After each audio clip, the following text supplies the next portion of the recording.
શ્રી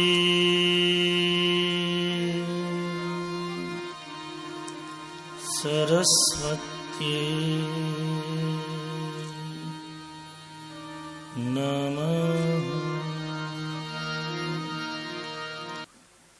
રંગ પતંગનો ઉડી જશે, રહેશે જોનારા જોઈ, હેતે હરિનો રસ પી. હવે સમજાય.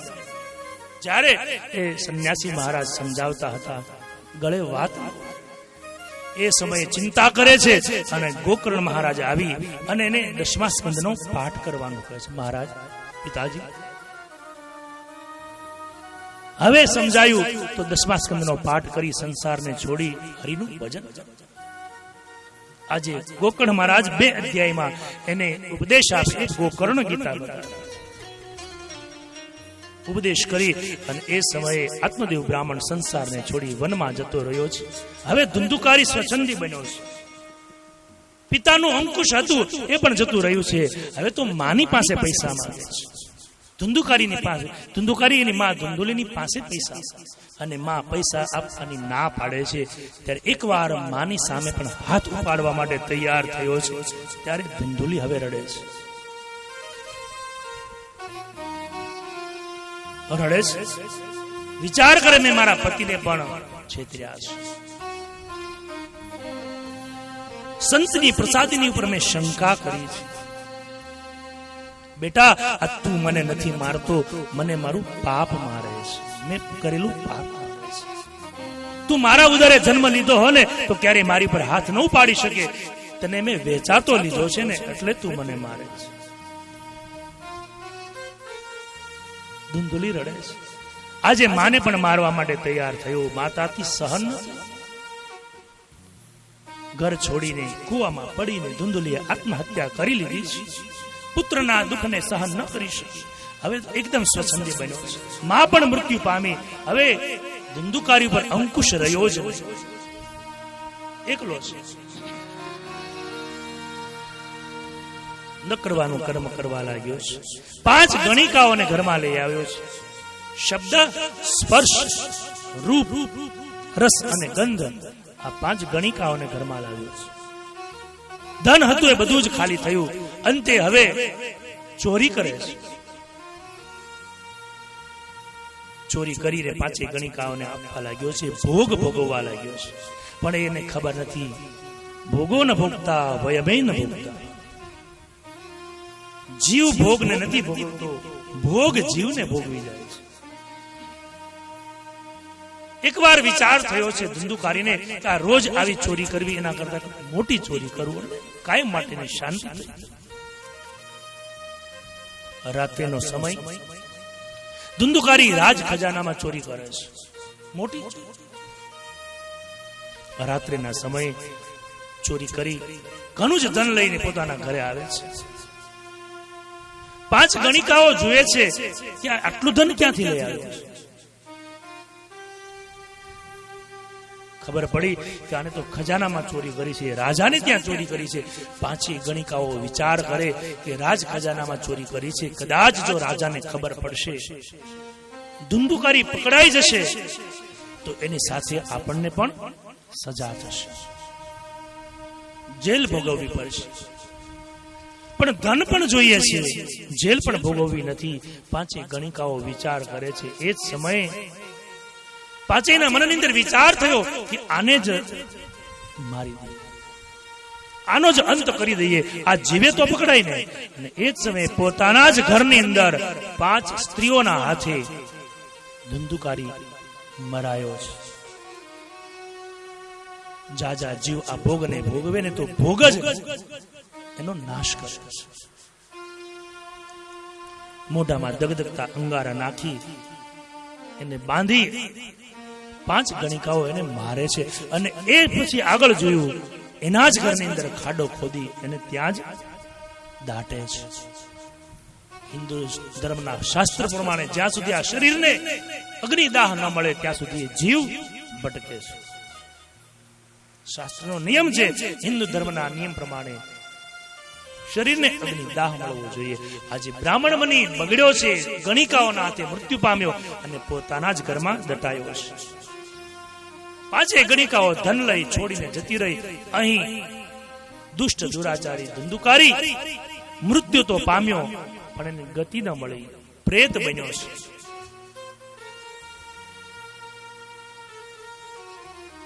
ગણિકાઓ છોડીને જતી રહી છે.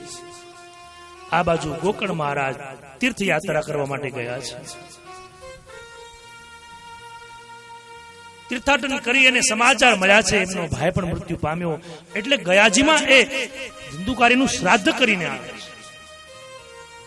છતાં પણ એને મુક્તિ નથી મળી. ઘરે આવ્યો છે. ગોકર્ણ મહારાજ પોતાના નિજ ઘરમાં આવી અને રાત્રિનો સમય થયો છે. સુતા છે. બરાબર મધ્ય રાત્રિ થઈ એટલે એ સમયે ધુંધુકારી પ્રેત બન્યો હતો એ ચિત્ર વિચિત્ર અવાજ કરવા લાગ્યો. મધ્ય રાત્રિ થઈ છે. ગોકર્ણ મહારાજને થયું છે કોઈ જીવ અવગતિએ ગયો લાગે છે. અવાજ થવાનું કારણ એ જ હોય છે. જ્ઞાની છે, પરમ ભક્ત છે. મધ્ય રાત્રિના સમયે ચિત્ર વિચિત્ર અવાજ કરે છે અને રડવાનો અવાજ સાંભળ્યો એટલે એ સમયે ગોકર્ણ મહારાજ જાગી હાથમાં અંજલિ લીધી.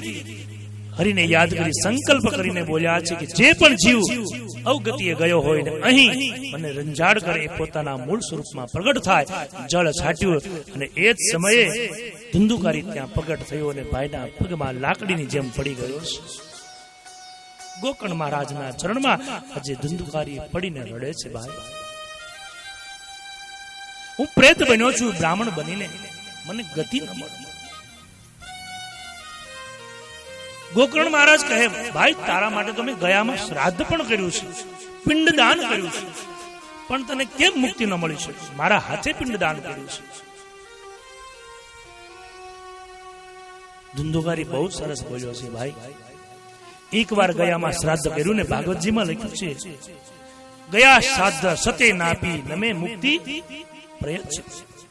એક વાર નહીં 100 વખત પણ જો ગયામાં શ્રાદ્ધ કરશો ને તો પણ મને મુક્તિ નહીં મળે. એનું કારણ મારા કર્મ એવા છે. ધુંધુકારી બોલે છે. ગોકર્ણ મહારાજને ધુંધુકારી કહે છે, મારા એવા કર્મ છે કે કર્મને કારણે 100 વખત પણ શ્રાદ્ધ કરશો ને તો આ જીવને ક્યારેય મુક્તિ નહીં મળે. રડ્યો છે, ભાઈના ચરણમાં પડ્યો છે.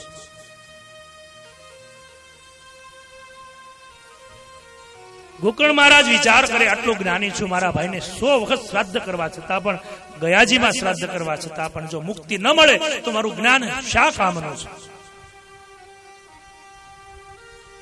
ભાઈને સાંત્વના આપી અને કહે છે, હું જરૂર સૂર્યનારાયણને પૂછીશ. ધીરે ધીરે સમય વીત્યો છે. બ્રહ્મ મુહૂર્ત થયું છે. સરિતામાં આવી કમર સમાન પાણીની અંદર ગોકર્ણ મહારાજ ઉભા છે. સૂર્યનારાયણને સામે મુખ રાખી હાથમાં અંજલિ લઈ સૂર્યનારાયણને યાદ કરી જળની અંજલિ આપી અર્ઘ્ય આપે છે. હરિ ઓમ આ કૃષ્ણેન રજસા વર્તમાનો નિવેશયન મૃતં મૃત્યંચ હિરણ્યેન સવિતા રથેના દેવો જાતિ ભુવનાની પશ્યन्. ઓમ સૂર્યાય નમઃ. એષતે અર્ઘ્યઃ. હે સવિતા, હે સૂર્યનારાયણ, અર્ઘ્ય આપે છે. એક પછી એક અર્ઘ્ય આપે છે. ગાયત્રી મંત્રનો પાઠ કરી સૂર્યનારાયણ અર્ઘ્ય એટલા માટે આપે, સૂર્યનારાયણ એ બુદ્ધિના દેવ છે, ચંદ્ર એ મનના દેવ છે અને સૂર્યનારાયણ એ બુદ્ધિના દેવ છે. બંને હાથ ઊંચા રાખી સૂર્યનારાયણનું સ્વાગત કરે છે. મહારાજ, મારા મનની અંદર, મારા બુદ્ધિમાં આવી પ્રકાશ કરો. 100 ગયા શ્રાદ્ધ કરવા છતાં જેને મુક્તિ ન મળે એને શું કરવાથી મુક્તિ મળે એ મને બતાવો. હાથમાં અંજલિ લઈને બોલ્યા છે, ભાસ્કરાય વિદ્મહે મહાદ્યુતિકરાય ધીમહિ તન્નો સૂર્ય પ્રચોદયાત.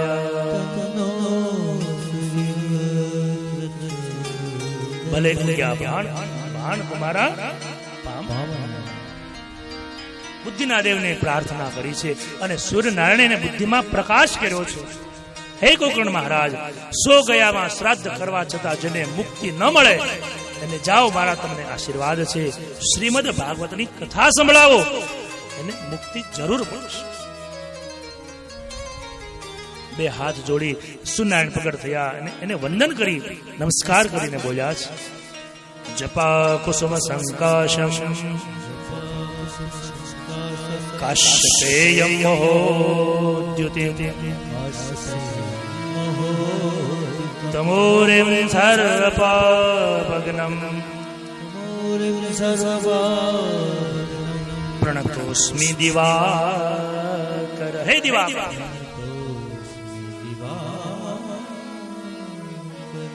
બુદ્ધિના દેવને વંદન કર્યા છે.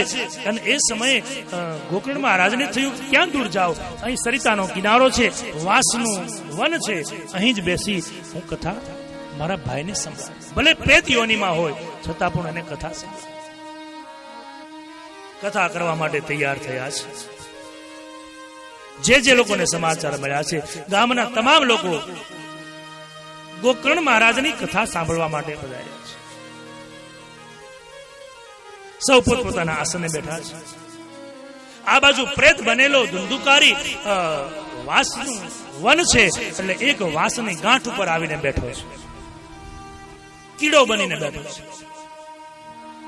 ગોકર્ણ મહારાજે ભગવાનની કથાનો મહાત્મય પ્રારંભ કર્યો અને કથાનો પ્રારંભ કરતા પ્રથમ દિવસ સાંજના સમયે કથાને વિરામ આપી, એટલે એક વાંસની ગાંઠ તૂટી છે.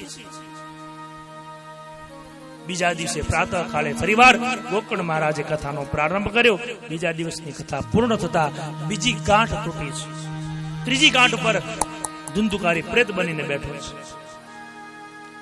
તૃતીય દિનના સાયંકાલે નૃસિંહ પ્રાગટ્ય કરીને કથા પૂર્ણ કરી તો ત્રીજી ગાંઠ તૂટી છે. ચોથી ગાંઠ ઉપર બેઠો છે. ગોકર્ણ મહારાજે ચોથા દિવસનો કથાનો પ્રારંભ કર્યો. વામન જન્મ, રામ જન્મ અને કૃષ્ણ જન્મની પૂર્ણાહુતિ કરીને ચોથા દિવસની ગાંઠ તૂટી વાંસની. અને 5મા દિવસની કથાના પ્રારંભ પૂર્વે 5મી ગાંઠ ઉપર બેઠો છે. ભગવાનના દિવ્ય બાલ ચરિત્રોની કથા સંભળાવી, ગોવર્ધન લીલા સંભળાવી 5મા દિવસની કથાને વિરામ દીધો, એટલે 5મી ગાંઠ તૂટી છે. ત્યાંથી 6ઠી ગાંઠ ઉપર બેઠો છે. ભગવાનનું વનગમન અને ભગવાને કંસનો નાશ કર્યો.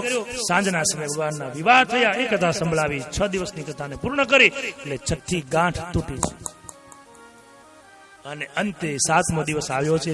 સવારના પોરની અંદર ભગવાનના એ પછીના 7 લગ્ન, 16,108 લગ્ન ભગવાનના થયા. એ કથા સુદામા ચરિત્ર સંભળાવી અને કથાને 7મા દિવસના સાયંકાલ વાતે જ્યાં વિદાય થયા ત્યાં 7મા દિવસની ગાંઠ તૂટી છે. 7 દિવસની કથા સાંભળી પ્રેત હતો. કથા સાંભળવાથી એ પરમાત્માનો પાર્ષદ બની ગયો છે, ભગવાનનો દૂત બની ગયો છે. ગોકર્ણ મહારાજના ચરણમાં આવી વંદન કર્યા છે. અને એ સમય આકાશ માર્ગે વિમાન ધુંધુકારીને લેવા માટે આવ્યું છે. અતિ પ્રસન્ન થયો છે. આજે પાપીને પણ પાવન કરનારી આ કથા છે.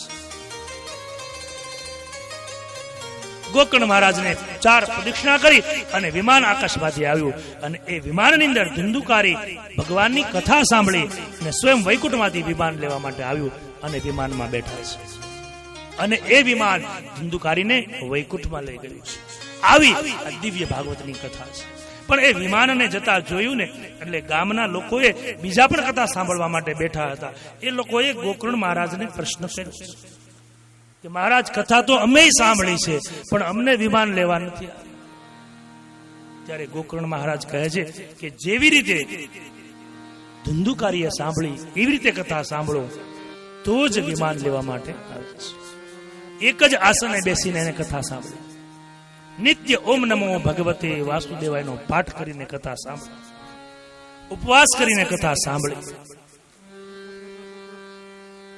બધા જ નિયમનું પાલન કર્યું, એટલે એને વિમાન લેવા આવ્યું. ત્યારે ગામના લોકો કહે છે, મહારાજ અમારે પણ વૈકુંઠમાં જવું છે, અમને પણ બીજી વાર કથા સંભળાવો. અને ભાગવતમાં લખ્યું છે. એ જ કથા ગોકર્ણ મહારાજે ગામ લોકોને બીજી વાર કથા સંભળાવી અને જેવી રીતે ધુંધુકારીએ કથા સાંભળી એવી જ રીતે બધા જ ગામના લોકોએ કથા સાંભળી અને બધાને જ વિમાન લેવા માટે આવ્યું છે.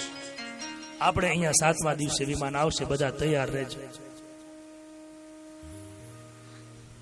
કોઈ જાય?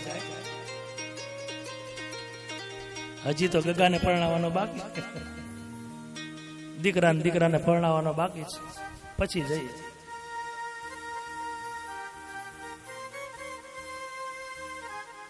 ભલે વિમાન ના આવે પણ આપણે એક ચિત્તથી, એક આસન ઉપર, એક મનથી ઓમ નમો ભગવતે વાસુદેવાયનો જપ કરતા કરતા ઉપવાસ રહીને, ઉપવાસ ન થાય તો એકટાણું કરીને, એકટાણું ન થાય તો 3 ટાઈમ જમીને પણ કથા સાંભળજો. કથાને છોડતા.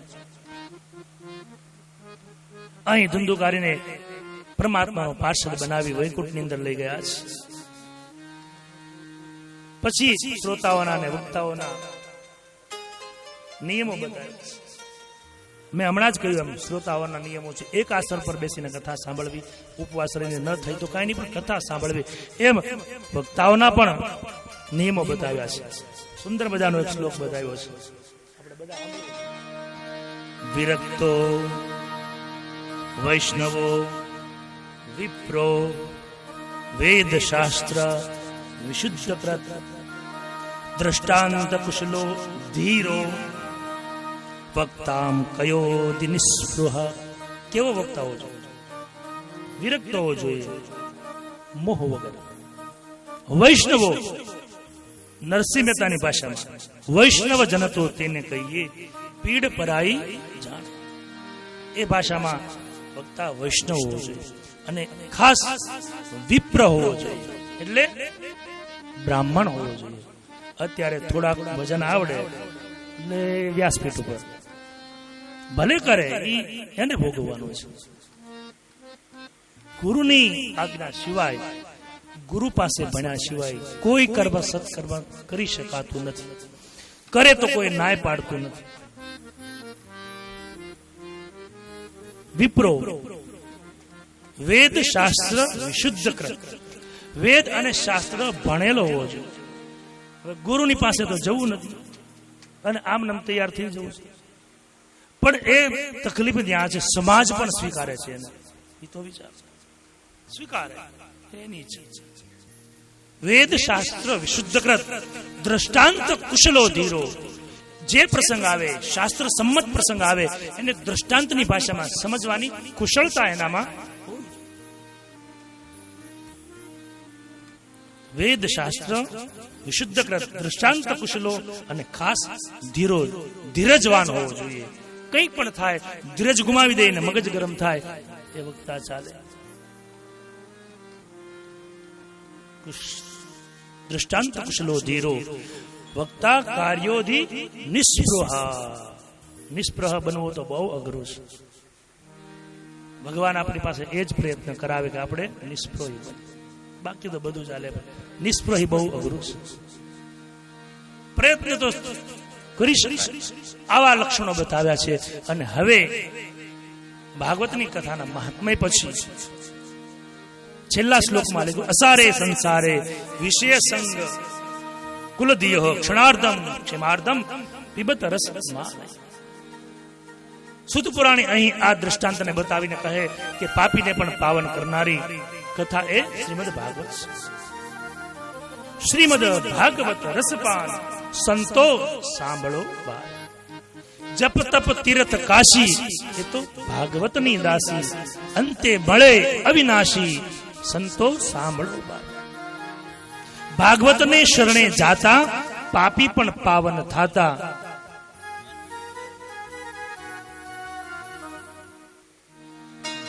એના પ્રમાણો સહિત આ પત્રિકા આપી. એમાં છેલ્લે કીર્તન બહુ સરસ છે. શ્રીમદ ભાગવત રસપાન સંતો સાંભળો ભાગ. શ્રીમદ ભાગવત રસપાન સંતો સાંભળો ભાવે. શ્રીમદ ભાગવત રસપાન સંતો સાંભળો ભાવે. ભાગવત ને શરણે જાતા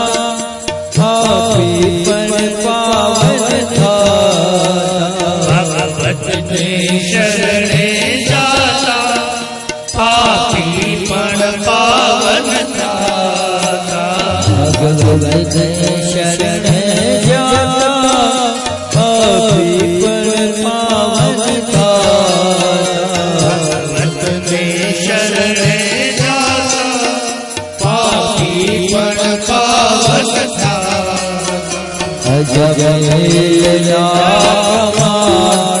સંતો સાંભળો ભાવે અજામીલના પ્રમાણ સંતો સાંભળો ભાવે અધુકારીના પ્રણામ સંતો સાંભળો ભાવે ધુંધુકારીના પ્રમાણ સંતો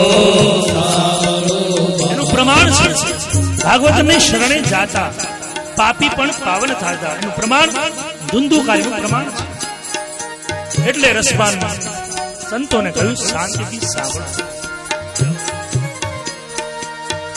જપ તપ તીરથ કાશી એ છે ભાગવતની દાસી જપ તપ તીરથ કાશી હે ભાગવતની દાસી અંતે મેળવે અવિનાશી સંતો સાંભળો ભાવે અંતે મેળવે અવિનાશી સંતો સાંભળો ભાવે જપ તપ તીરથ અને કાશી એ ભાગવતની દાસી અને ભાગવતની શરણે જઈને અંતે ધુંધુકારીની જેમ અવિનાશી મળે છે એનું રસપાન કરવાનું કહ્યું છે ભાગવત ના ભોગી એ તો કદી ન થાય રોગી ભાગવત ના ભોગી એ કદી ન થાય રોગી કયો રોગ ભાગવત ના ભોગી એ કદી ન થાય ભવરોગી ભાગવત ના ભોગી એ કદી ન થાય રોગી આવું કહી ગયા જોગી સંતો સાંભળો ભાવે આવું કહી ગયા જોગી સંતો સાંભળો ભાવે શ્રીમદ ભાગવત રસો સંતો સાંભળો ભાવે શ્રીમદ ભાગવત રસો સંતો સાંભળો ભાવે શ્રીમદ ભાગવત રસો સંતો સાંભળો ભાવે શ્રીમદ ભાગવત રસો સંતો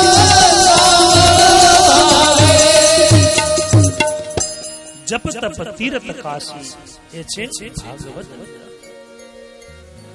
અંતે મેળવે અવિનાશી સંતો સાંભળો ભાગવતના ભોગી એ તો કદી ન થાય એમ કહી ગયા મહાજોગી સંતો સાંભળો કથા સાંભળ્યા પછી અમુક સમય સુધી આપણને જ્ઞાન અને વૈરાગ્ય ટકે છે આનું સેવન કરતા જ રહેવું જોઈએ કામ ક્રોધ લોભ આદિ પેલું દ્રષ્ટાંત કહે ને કે સર્પ અને નોળિયો જ્યારે બાંધે ને ઝઘડો કરે એટલે નોળિયો સર્પથી દૂર જઈ અને જ્યાં નોરવેલ હોય ને ત્યાં એની સાથે બાંધે એવું સાંભળ્યું છે અને સર્પ જ્યારે નોળિયાને દંશ મારે અને ઝેર ચડે એટલે નોળિયો જઈ અને નોરવેલને સૂંઘી આવે નોરવેલમાં એવી તાકાત છે કે એને ઝેર ઉતરી જાય એટલે નોળિયો ફરીવાર બાદવા પાછો આવે સર્પ સાથે બંને વચ્ચે ફરીવાર ઝઘડો કરે સર્પ ફરીવાર એને દંશ મારે એટલે એને ફરીવાર નોળિયો એ નોરવેલને સૂંઘી આવે એવું વારે વારે થાય અંતે સર્પ હારી જાય અને નોળિયો એને મારી નાખે એમ આ કથા એ આપણા માટે નોરવેલ છે નોરવેલનું ઝાડ છે સંસારમાં જઈએ કામ ક્રોધ લોભ આદિ બધું સવાર થઈ જાય અને જ્યાં કથા થતી હોય ત્યાં જઈ આવીએ એટલે બધું પાછું ઉતરી જાય પછી પાછા સંસારમાં જઈએ ફરીવાર અમુક સમય જાય, કામ કરો, લોભ આદિ આપણને લાગુ પડે, ફરીવાર જ્યાં કથા થતી હોય ત્યાં બધું દૂર થઈ જાય. મહાત્માને જણાવીને કહે કે આવો હવે શ્રીમદ ભાગવતના પ્રથમ સ્કંદની અંદર લઈ જાય છે. સુખદેવજી મહારાજ કેવી રીતે કથા પરીક્ષિતને સંભળાવે એ કથા, સુખદેવજી મહારાજને કોણ કથા આપે એ કથા, અને સૌ પ્રથમ આ કથા ક્યાં લખાણી છે એ કથા. શ્રીમદ ભાગવતના પ્રથમ સ્કંદની અંદર પ્રથમ અધ્યાયમાં વેદવ્યાસ છે. સુંદર મજાના શ્લોકથી હવે શ્રીમદ ભાગવતનો પ્રારંભ. અત્યાર સુધી આપણે મહાત્મ્ય સાંભળ્યું છે. ભગવાનનું સ્વરૂપ, ભગવાનનો પરિચય, ભગવાનનું કાર્ય, અને એ જ ભગવાન પાપી હોય એને પણ પાવન કરે એનું દ્રષ્ટાંત આપણે આત્મદેવ બ્રાહ્મણ અને ધુંધુકારીનું સાંભળ્યું. હવે આપણે કથામાં પ્રવેશ કરીશું. હવે આપણને ખબર પડી કે આનું મહાત્મ્ય શું છે, આનું મહત્વ શું છે. કથા સાંભળવાથી મુક્તિ મળે એ જાણ્યા પછી જ કથાની મજા આવે. પ્રારંભ કરતા વેદવ્યાસજી પ્રથમ સ્કંદના પહેલા અધ્યાયનો પહેલો શ્લોક લખતા બોલ્યા છે. જન્માદ્યસ્ય યતોન્વિરાદિતરત ચાર્થે સ્વભીઘ્નસ્વરા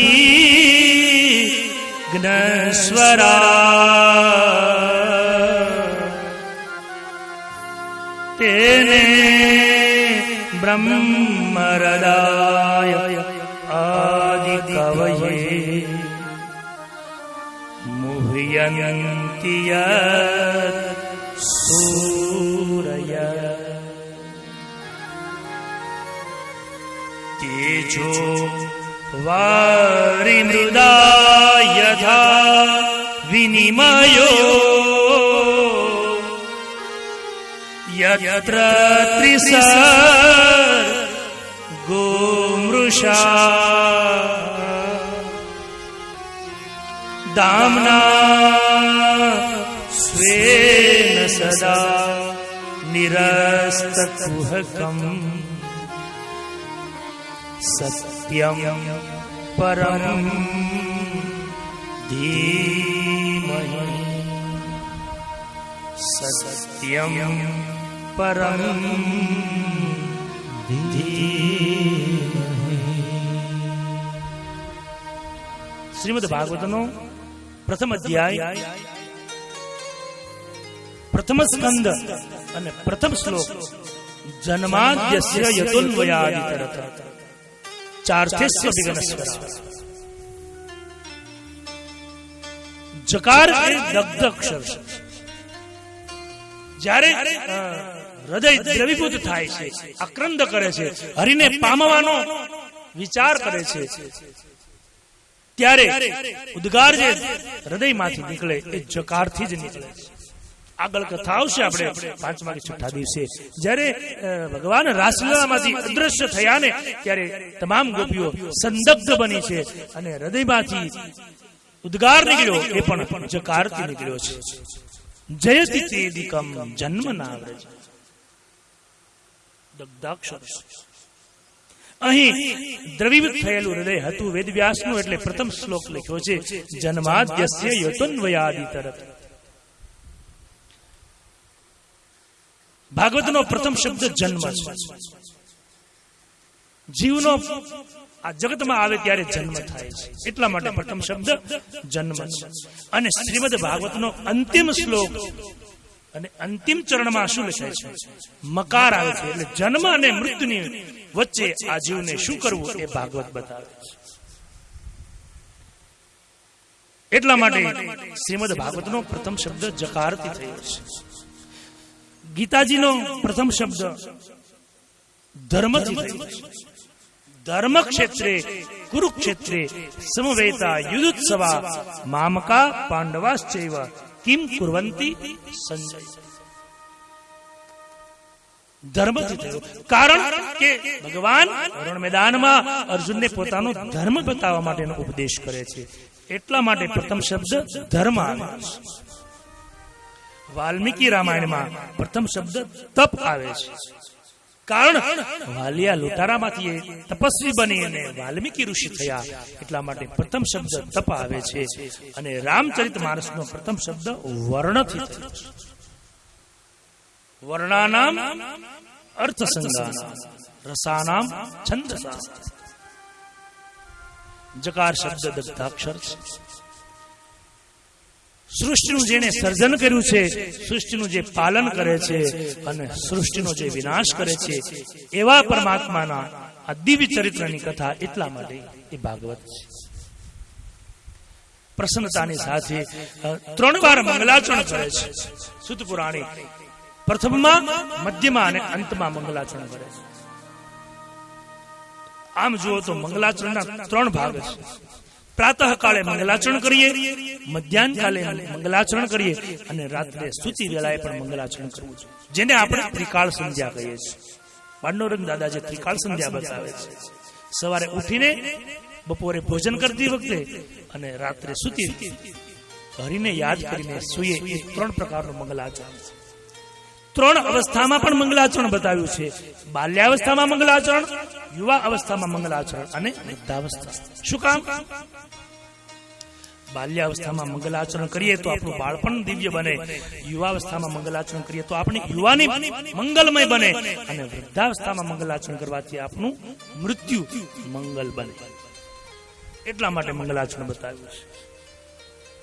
સત્યમ પરમ ધીમહિ શબ્દ બતાવ્યો. અહીં એવું નથી લખ્યું કૃષ્ણમ પરમ ધીમહિ. ગ્રંથ કૃષ્ણનો છે છતાં પણ સત્યમ પરમ ધીમહિ લખ્યું છે. કારણ સત્યનો વિજય હંમેશા છે અને કથામાં તમામ વાત સત્ય બતાવી છે. એટલા માટે સત્યમ પરમ ધીમહિ. સુંદર મજાની કથાનો પ્રારંભ કર્યો. પ્રથમ શ્લોકની અંદર જકારથી પ્રારંભ બતાવી અને બીજા શ્લોકમાં કથાનું વર્ણન કર્યું છે. કથા કેવી છે? નિગમ કલ્પતરોર ગલિતમ ફલમ સુખ મુખાદ મૃતદય સંયુતમ પિબત ભાગવતમ રસમાલયમ મુહિરહો રસિકા ભુવિ ભાવુકા. નિગમ કલ્પ તરોર ગલિતમ ફલમ. શ્રીમદ ભાગવત એ પાકેલું ફળ છે. ગલિતમ ફલમ, રસમાલય, રસનો આલય છે અને એકવાર પીવાથી વારે વારે પીવાનું મન થાય એવું ભાગવત છે. ગલિતમ ફલમ અને અમૃતથી ભરેલું છે અને એમાંય શુક મુખાદ મૃત દ્રવ સંયુતમ. શુક એટલે પોપટ. આપણે બધા જાણીએ કોઈ પણ ફળને પોપટ ચાંચ મારીને એટલે વિના કારણે આપણે એને તોડી લઈએ. શું કામ? આપણને ખબર છે કે પોપટે ચાંચ મારી હોય એ ફળ મીઠું હોય અને એટલે સુખદેવજી મહારાજના મુખમાંથી આ કથા નીકળી છે. સુખદેવજી એ પોપટ સ્વરૂપ, સુખ સ્વરૂપ એટલે અમૃતમય બન્યું છે. સુખ મુખાદ અમૃત દ્રવ સંયુતમ પિબત ભાગવતમ રસમાલયા. અને કોણ સાંભળે છે? મુહુર્હા રસિકા ભુવિ ભાવ. જેને રસ જાગે છે, જેને ભાવ જાગે છે, એ જાગે છે. અતિ પ્રસન્નતાથી કથા સાંભળી છે. કથાનો પ્રારંભ કર્યો છે. નૈમિષારણ્યમાં સુત પુરાણી કથાનો પ્રારંભ કરે છે. સૌનકાદિક ઋષિઓ એક એક પ્રશ્નો કરે છે. કહે છે, મહારાજ આપ તમે પોતાના ગુરુના પ્રીતિપાત્ર શિષ્ય છો, અમને ભગવાનની કથા સંભળાવો. શ્રીમદ ભાગવતની કથા અમને સંભળાવો. એટલે હવે સુત પુરાણી કથા કેવી રીતે લખાણી એ કથા બતાવે. 3 કથા બતાવે. કથાને જેને બનાવી એટલે વેદવ્યાસની કથા, કથા જેને શીખવાડી એટલે સુખદેવજી મહારાજની કથા, અને સૌ પ્રથમ પહેલી કથા કોણે સાંભળી તો કે મહારાજ પરીક્ષિતે એની કથા બતાવી. સુત પુરાણી કહે, હે ઋષિઓ સાંભળો, કલિકાલની અંદર આ જીવ ન કરવાના કર્મ કરવાનો છે. પણ જયારે અતિ પાપ વધે છે ત્યારે એને હરિના શરણે જવું જ પડે છે. હરિના શરણે જવા માટેનો એક જ ઉપાય, કોઈ હેતુ રાખ્યા વગર હરિની પાસે કેવલ હેતથી જવાનું.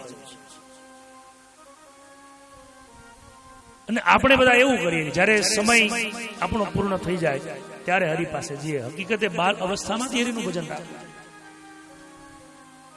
આટલું કામ બાકી છે, આટલું પૂર્ણ થાય પછી ભજીશું, આટલું થઈ જાય પછી ભજીશું, આટલું થઈ જાય પણ ક્યારેય પૂરું થતું નથી. આપણે પૂરા થઈ જાય પણ કામ પૂરા થતા.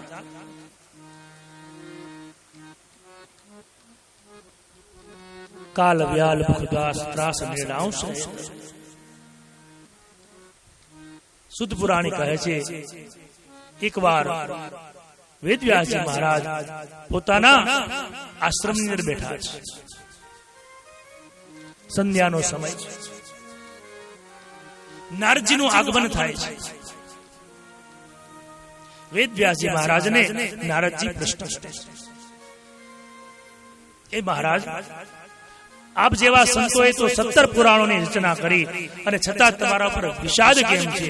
આપ શેની ચિંતા કરો છો? વેદવ્યાસજી મહારાજ કહે છે, પ્રભુ, 17 પુરાણો રચ્યા છતાં પણ મને શાંતિ નથી.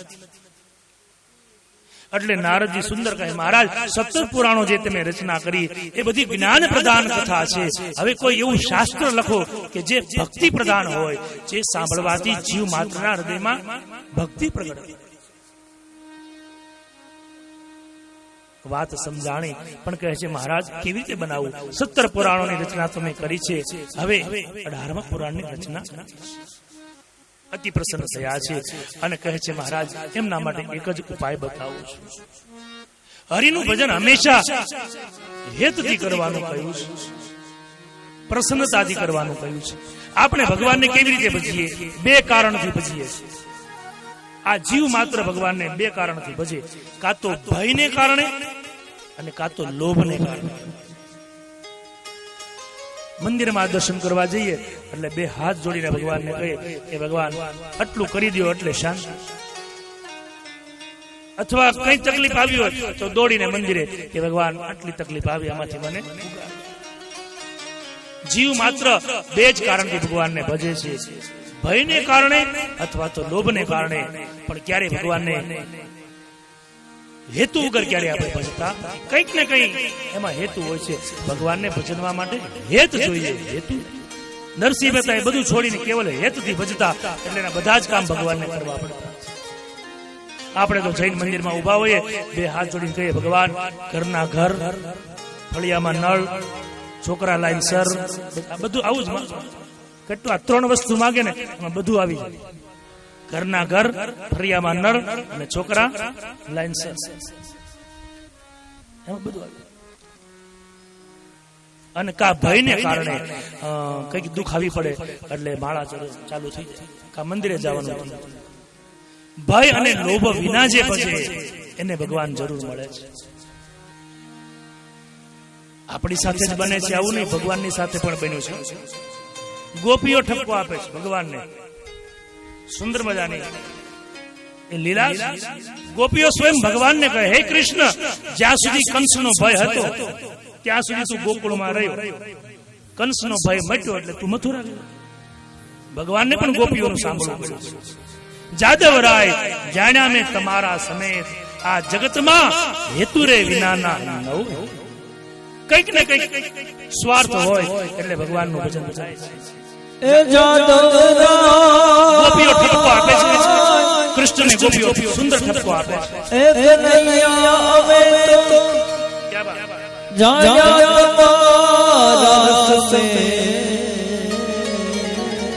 તમે કેવા છો?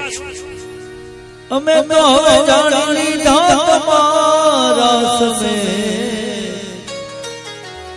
હેતુ રે વિના ના હોય આ જગમાં, હેતુ રે વિના ના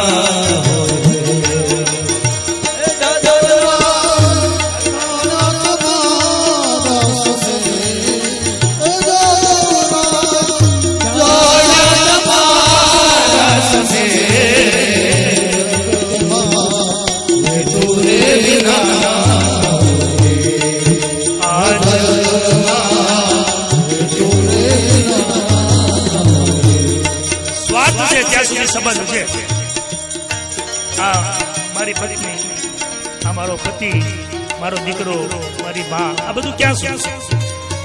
જ્યાં સુધી શરીરમાં જીવ છે, આત્મા છે.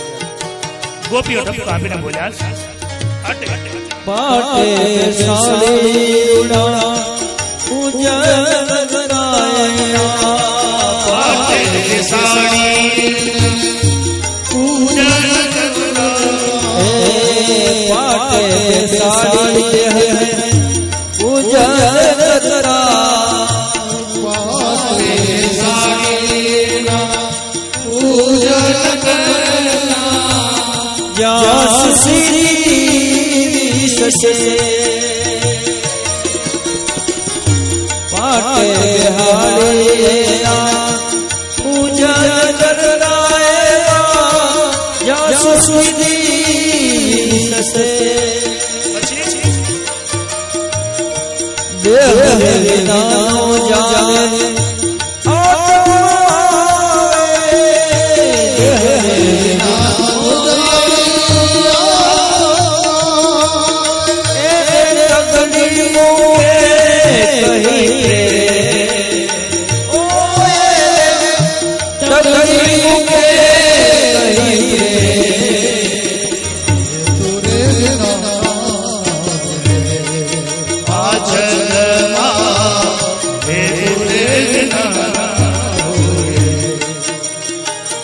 कहे मेरा सुंदर सूता, बहन कहे मेरो सुंदर भैया, तात कहे मेरो हे कुल दीपक, लोक में लाज अधिक बढ़ैया, पत्नी कहे मेरो प्राणपति, जिनके जाऊ में लेऊ बलैया, कवि गंग कहे सुन शाह अकबर, जिनके दाम सफेद रुपैया. જ્યાં સુધી પૈસા છે, ત્યાં સુધી સંબંધ છે. શરીરમાં જ્યાં સુધી જીવ છે અથવા પૈસા છે ત્યાં સુધી સંબંધ છે. જાદવરાયને જાણ્યા તમારી સમય, આ હેતુ રે વિનાના હોય. ઓરે દુનિયાના માલિક તારા હેતુનો જાણી દો અમે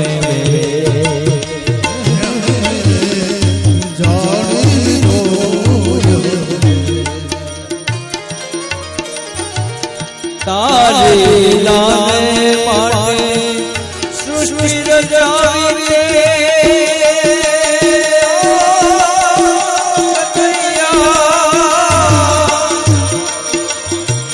તારી લાની માટે સૃષ્ટિ રચાવી સાક્ષી પૂરે છે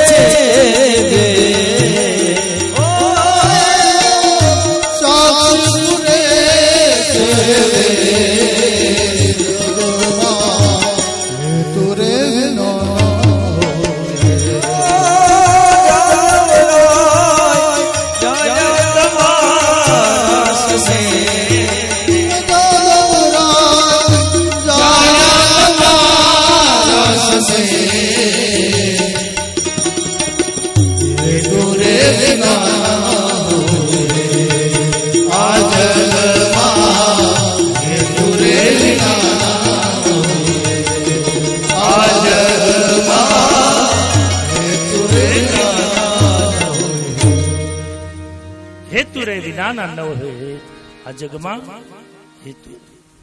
મહારાજ अब 18वां પુરાણની રચના નારદજી કરે છે. મહારાજ પણ મારી પાસે કોઈ એવું સાધન નથી. એ સમયે નારદજી મહારાજ કહે વેદવ્યાસને, આદિ નારાયણે જે બ્રહ્માને એક શ્લોક આપ્યો છે એ હું તમને આપું. બ્રહ્માએ મને આપ્યો, હું તમને એના વિભાજન કરી 4 શ્લોક આપું છું. અને વેદવ્યાસજી મહારાજ એ 4 શ્લોકના 18,000 શ્લોક બનાવી દિવ્ય ભાગવતની રચના. બ્રહ્મ નદીના કિનારે બ્રહ્મ નદ્યામ સરસ્વત્યામ આશ્રમ પશ્ચિમે તટે. બ્રહ્મ નદીના કિનારે સુંદર મજાનું આસન લગાવી વેદવ્યાસજી મહારાજ બેઠા છે. નારદજીએ ચતુશ્લોકી ભાગવત આપી ત્યાંથી વિદાય થવાની તૈયારી કરે છે. આ બાજુ હાથમાં કલમ લીધી માં વીણાવાદીને યાદ કરે છે, સરસ્વતીને યાદ કર્યા છે, ગણપતિને યાદ. નારાયણમ નમસ્કૃત્યમ નરમ ચૈવ નરોત્તમા દેવી સરસ્વતી વ્યાસ તતો જય ઉદીરય. સૌને યાદ કરી હાથમાં કલમ લીધી છે. 4 શ્લોકમાંથી 18,000 શ્લોકનો દિવ્ય ગ્રંથ વેદવ્યાસજી મહારાજ લખે છે. પણ વિચાર થયો 18,000 શ્લોકની દિવ્ય આ ગ્રંથને મેં બનાવ્યો, પણ હવે આ જ્ઞાન આપું કોને? બ્રહ્મ નદીના કિનારે, બ્રહ્મ નદી એ સરસ્વતી નદીના કિનારે. આમ જુઓ ને તો શ્રીમદ ભાગવત એ ત્રિવેણી સંગમ છે. અને આપણે ત્રિવેણી સંગમ કોને કહીએ? 3 નદી ભેગી થઈ, ગંગા, યમુના અને સરસ્વતી. ત્રિવેણી સંગમ પ્રયાગરાજ. ભાગવતમાં પણ ત્રણેયનું પ્રમાણ છે. રચાણી ક્યાં છે? વેદવ્યાસજી મહારાજે ભગવાનની કથાને લખી ક્યાં? સરસ્વતી નદીના કિનારે. એટલે સરસ્વતી નદી આવી. હવે આગળ કથા આવશે. ભગવાન કૃષ્ણનો જન્મ થશે, બાલ અવસ્થામાં એ લીલા કરશે. તો એ કઈ નદીના કિનારે લીલા કરે છે? યમુના નદીના કિનારે. સરસ્વતી નદીના કિનારે રચના થઈ, લખાણી. ભગવાન લીલા કરે છે યમુનાના કિનારે. અને આગળ કથા આવશે. પરીક્ષિત મહારાજ કથા સાંભળવા ક્યાં બેસે છે? ગંગાના કિનારે. ગંગા, યમુના અને સરસ્વતી. ત્રિવેણી સંગમ એટલે ભાગવત. 3 નદી ભેગી થઈ. સરસ્વતીના કિનારે રચના થઈ એટલે લખાણી છે. યમુનાના કિનારે ભગવાન લીલા કરે છે એટલે યમુના નદી. અને સાંભળવા સુખદેવજી મહારાજ પરીક્ષિતને સંભળાવે એ ગંગા નદી. ગંગા, યમુના અને સરસ્વતીનો ત્રિવેણી સંગમ એટલે શ્રીમદ ભાગવત કથા છે. વેદવ્યાસજી મહારાજે 18,000 શ્લોકનું વિભાજન કરી સુંદર ભગવાન ભાગવતની રચના કરી છે. પણ હવે એ કથા સમાજની પાસે મૂકવી છે, લોક સુધી પહોંચાડવી છે. તો કોઈ શિષ્ય એવો મળે કે એને હું કથા આપું. બહુ વિચાર કર્યો. અંતે નજર સુખદેવજી પર પડી છે. સુખદેવજી મહારાજ એ વેદવ્યાસજીના દીકરા છે. પણ આપણે સવારે કથા સાંભળી કે જન્મતાની સાથે જ બધું છોડીને ચાલ્યા. જેવો જન્મ થયો એટલે ઉરને ખભા ઉપર લઈ અને વનની વાટ પકડી છે. હવે વેદવ્યાસજી વિચારે છે કે એને પાછા લાવવા. ઘરે તો આવવાના જ નથી, સંસારની અંદર એને આવવું જ નથી. પણ વેદવ્યાસજી વિચારે કે આ કથા આપવી તો મારે સુખદેવને જ દેવી છે, કારણ કે એ જ પાત્ર બરાબર છે. સુખદેવને ભણાવવી છે, પણ શું કરું? પણ બહુ વિચાર કર્યો એટલે એને થયું કે આ ગ્રંથ નવો છે, હજી સુખદેવજી સુધી પહોંચ્યો નહીં હોય. ચાલને હું મારા શિષ્યોને કથા સંભળાવું, એને શ્લોક શીખવાડું. એટલે વેદવ્યાસજી મહારાજે પોતાના આશ્રમની અંદર જે ઋષિકુમારો આવ્યા છે એને ભાગવતનો પાઠ સંભળાવે, પણ અડધો સંભળાવે છે, અડધા શ્લોક શીખવાડે છે. આમાં કઈક કારણ જાણે છે વેદવ્યાસજી મહારાજ અને પોતાના શિષ્યોને કહે છે કે આ અડધા શ્લોકનું નિત્ય તમારે પાઠ કરવાનો. પણ એક વાત યાદ રાખજો, તમને આવીને કોઈ એમ કહે કે આ શ્લોક પૂર્ણ કરો, ત્યારે જ તમારે પૂર્ણ કરો.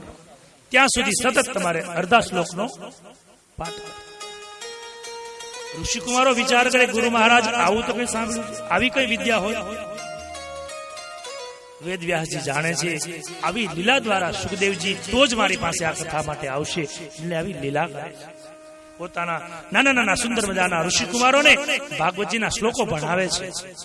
ભગવાનના દિવ્ય ચરિત્રોની કથા સંભળાવે, પણ અધૂરી સંભળાવે. હવે ઘટના એવી બને છે, એકવાર બધા જ શિષ્યો યજ્ઞ કાષ્ઠ લેવા માટે વનમાં જાય છે, ગાયોને ચરાવે છે. અને એ સમયે કઈ પેન ને કાગળ તો હતા નહીં. ગુરુ મહારાજ શ્લોક આપે એને સાંભળવાનો અને એને યાદ કરતા કરતા પાઠ કરવાનો, એવી પદ્ધતિ હતી. પેન અને ચોપડા તો હવે આવ્યા, એ સમયે પદ્ધતિ. ગુરુ મહારાજ મુખથી બોલે, શિષ્યો સાંભળે, એમ ભણાવવાની પદ્ધતિ. અને એ શિષ્યો નિત્ય એનો પાઠ કરે. એ શ્લોક શ્લોક આપ્યા છે, સુંદર મજાના ભાગવતના શ્લોકો આપ્યા, અને કયું શરત રાખી કે કોઈ પણ વ્યક્તિ આવીને તમને કહે કે આ શ્લોકને પૂર્ણ કરો, ત્યારે જ તમારે પૂર્ણ કરો. શિષ્યો સાથે મળી નિત્ય રોજ માટે ગાયોને ચરાવવા જાય, ગુરુ મહારાજ માટે યજ્ઞ કાષ્ટ લેવા જાય, અને રોજ ગુરુએ આપેલા સુંદર મજાના એક એક શ્લોકનો પાઠ કરે છે.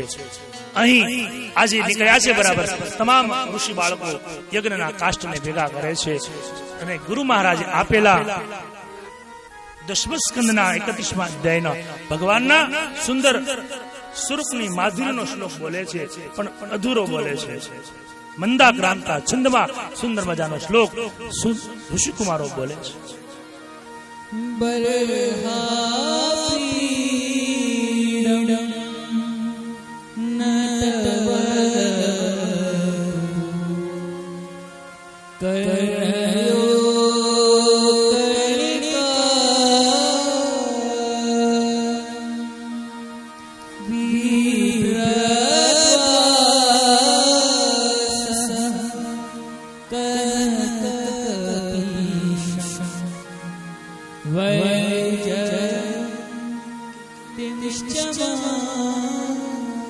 અધૂરો શ્લોક.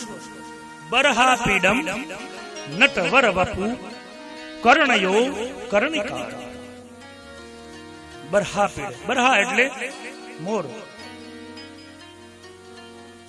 નટવર વપુ નટવર જેવા દેખાય છે, ત્રિભંગી ઉભા છે. કર્ણયો કર્ણિકારમ, કર્ણિકા નામના પુષ્પને ભગવાને કાનમાં ધારણ કર્યું. બિભ્રદવાસમ કનક કપિશમ, કનક એટલે સોનું, સોના જેવું સુંદર મજાનું પીળું પિતાંબર ભગવાને ધારણ કર્યું છે. અને ગળામાં વૈજયમ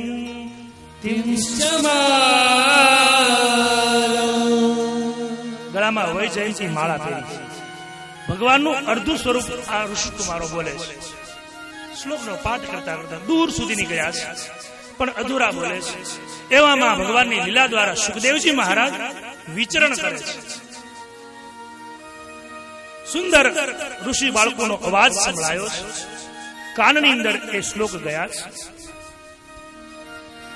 મંદાક્રાંતા રાગ આશાવરી,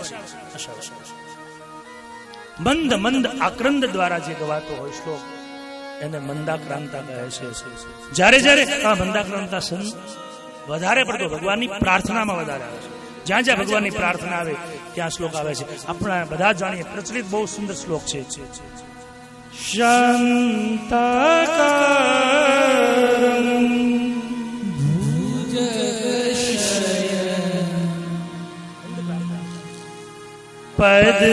પદ્મનાભં સુરેશમ. મંદ મંદ આક્રંદ દ્વારા ગવાતો શ્લોક છે. અહીં આ બરહાપીડમનો શ્લોક ગાયો છે. સુંદર કાન ઉપર આ શ્લોકનો અવાજ ગયો. સુખદેવજી મહારાજ દોડતા આવ્યા છે.